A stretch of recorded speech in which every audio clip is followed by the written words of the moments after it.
एक घटना हुई थी जिसमें उतई थाना क्षेत्र के ग्राम पुरई में जो खेल का मैदान है, खेल के मैदान के साथ जो लगा हुआ नाला है और नहर है, उसके नहर के बाजू में एक अर्धजलीय अवस्था में शव प्राप्त हुआ था।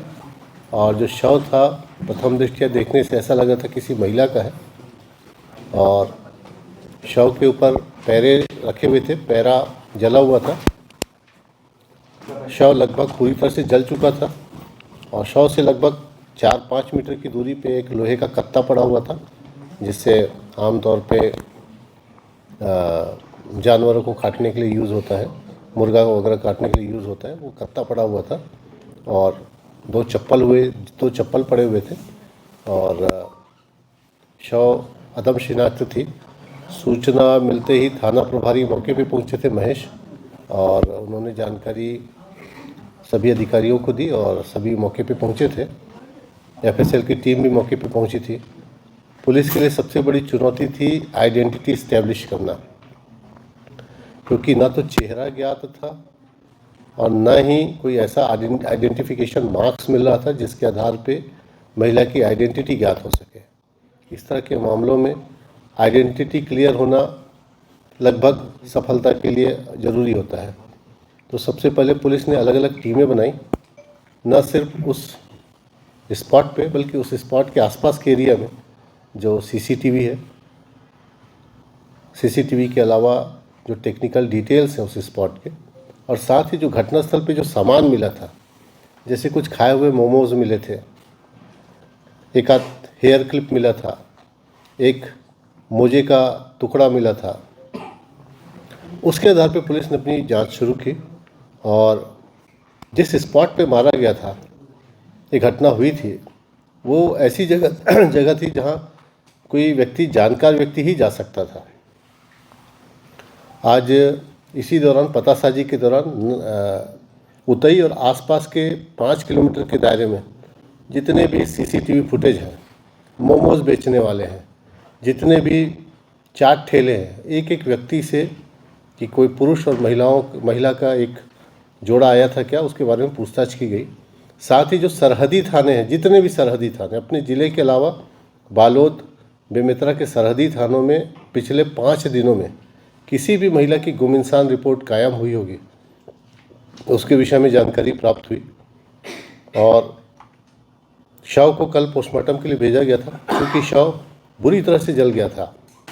डीएनए प्रोफाइलिंग भी करानी थी, इसलिए उसको मेडिकल कॉलेज भेज दिया गया। आज उसका पीएम हुआ, तो पीएम से जो दिशा निर्देश प्राप्त हुए, जो इंडिकेशन मिले थे, जैसे सिर के पीछे उस पर वार हुआ था और उसकी पुष्टि बाद में हुई।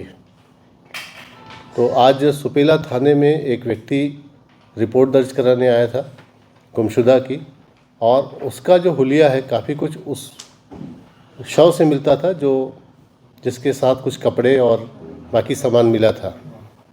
बाद में जब टेक्निकल डिटेल लिए और साथ में उस आरोपी से, जो संदेही से पूछताछ की गई, तो उसने कबूला कि वो एक कैटरिंग में काम करता है और उसी कैटरिंग में जो मृतिका उर्मिला है उससे जान पहचान हुई थी और उनके बीच जान पहचान काफ़ी गहरी थी, मित्रता थी। और मृतिका चाहती थी कि उससे शादी करे, परंतु ये व्यक्ति ऑलरेडी शादीशुदा था, मृतिका भी शादीशुदा थी, और इस बात को लेकर दबाव जब ज़्यादा बढ़ा तो उसने ये हत्या की बात सोच डाली और उसने एक हार्डवेयर के शॉप से वो कत्ता लिया, एक पेट्रोल की पानी की बोतल में आधा लीटर पेट्रोल लिया और उसको बहला फुसला के वहाँ पे ले गया। बाद में उसने पहले कत्ते से वार किया सिर के पीछे हिस्से में। जब वो गिर गई तो उसके ऊपर पेट्रोल डाला, पेट्रोल डालने के बाद फिर पैरा डाला, आग लगाया और उसके बाद फिर वो वहाँ से फरार हो गया। मृतिका की आइडेंटिटी भी क्लियर हो गई है और साथ ही आरोपी की भी पहचान हो गई है, और इस घटना में और भी व्यक्तियों की शामिल होने की संभावना है और उसके संबंध में पूछताछ जारी है। सर, ये 5 किलोमीटर के जो दायरे में मूल वाले से पूछताछ की गई, चाट ठेले वालों को, तो उनके द्वारा बताया गया कि घटनास्थल सीसीटीवी कैमरे की जांच हुई, कितने मोमोज वाले से पूछताछ की? घटनास्थल पे जहाँ पे बॉडी मिली थी, बिल्कुल 2 या 3 मीटर की दूरी पे 2 ठो दोना पड़ा हुआ था और दोने में मोमोज रखा हुआ था और साथ ही उसमें चटनी भी रखी हुई थी। वो चटनी और वो जो मोमोज़ है पर्टिकुलरली पुरई गांव के जो मोमोज़ वाले हैं वो ही वैसा बनाते हैं और उस तरह का दोना यूज़ करते हैं। परंतु अभी तक जो पूछताछ में क्लियर हुई है, ये मोमोज़ खाए थे या नहीं खाए थे क्लियर नहीं हुआ है। हो सकता है क्योंकि वो जगह ऐसी है कि और भी लोग जाते हैं। ये भी संभावना है कि कोई और व्यक्ति आया था और वो वहाँ पे खा पी के छोड़ के चला गया। तो घटनास्थल से जो साक्ष्य मिले थे हर किसी को फॉलो किया गया था, एक बिंदु वो भी था। और जहाँ तक सीसीटीवी की बात है, देहात इलाका है, तो जो पहला सीसीटीवी फुटेज मिला पेट्रोल पंप का मिला था। उसके बाद आपके मरोदा के सीसीटीवी फुटेज मिले थे और फिर बाद में सुपेला क्षेत्र के सीसीटीवी पे काम किया गया था। तो इस तरह से पूरी कड़ियों को जोड़ने की कोशिश अभी भी चल रही है।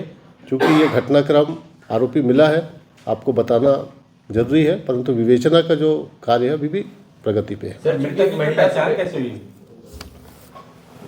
मृतिका के शरीर में जो कपड़े जले हुए थे उसके आधार पे कुछ आइडेंटिटी मिली थी और जब ये व्यक्ति गुमशुदा की रिपोर्ट लिखाने आया था तो वो जो हुलिया बता रहा था उससे मैच कर रहा था, इसलिए हम लोग का शक ज़्यादा हुआ। जब उस प्रार्थी के मोबाइल और उसका मिलान उस स्पॉट के डंप से किया गया तब चीज़ें क्लियर हो गई। सर, चूंकि महिला सुपेला के रहने वाली थी तो जो आरोपी है उसने उस लोकेशन को किस प्रकार से सेलेक्ट किया? आरोपी मरोदा कराने वाला था, दोनों एक ही कैटरिंग में काम करते थे, उनकी दोस्ती थी और गाहे बगाहे उस तरह के क्षेत्र में वो जाते थे।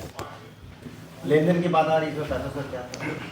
महिला और पुरुष जहाँ पे काम करते थे कैटरिंग में, वहाँ पे महिला का पैसा भी ये लड़का रख लेता था और उस बात को लेके महिला आपत्ति करती थी कि मेरी तो अभी शादी नहीं की हो, तुम पैसा क्यों रख लेते हो। सर, इसमें जब महिला की उसने हत्या कर दिया था तो उसके बावजूद वो थाने में आकर के सूचना क्यों दे रहा था? उसको ये डर था कि कहीं न कहीं पुलिस पहुंच जाएगा, इसलिए अपने आप को बचाव के लिए कि मैं तो प्रार्थी हूं, उसकी जितनी समझ है इसलिए वो आके रिपोर्ट किया था। सर, इसमें हत्या के बाद में, उसके मरने के बाद में जलाया गया है या उसके जीवित रहने जलाया गया? देखिए, अभी तक पोस्टमार्टम रिपोर्ट नहीं मिली है, लेकिन जो थाना प्रभारी बात की है डॉक्टर से, उसके ट्रैकिया में कार्बन सूट नहीं था, मतलब पोस्टमार्टम डेथ है, मतलब मारने के बाद जलाया गया है। सर, ये उसने जो मृतक है, जो आरोपी है, उसने भी रिपोर्ट दर्ज कराई थी कल थाने में। आज 9 तारीख को आज ही 9 है ना? सर, उसमें बात निकल के आ रही है सर, जिससे गाँव वालों को कि लेडीज प्रेग्नेंट भी थी क्या? अभी तो डॉक्टर ही बता पाएंगे। ऐसा कुछ नहीं है ना? सर, इसमें जो स्पॉट पे कुछ पत्थर भी पड़े हुए थे। उसने पत्थर भी पटका था क्योंकि स्कल में भी उसके फ्रैक्चर थे। पत्थर से जो सीमेंट का वो कंक्रीट पड़ा हुआ था उसको भी उसने मारा था। उसको ये करने के लिए हाँ, जब वो गिर गई ना तो उसने उसको पूरी तरह से मारने के लिए पत्थर भी यूज़ किया था। इवन जहाँ पे वो लेटी थी, मतलब उसका बॉडी था, उसके नीचे भी पत्थर रखा हुआ था। उसके मन में कब से प्लानिंग चल रहा था कि इसको? ये पिछले 15 दिन से लगातार वो तंग कर रही थी कि शादी कर लो करके, तो इसलिए चीज़ें।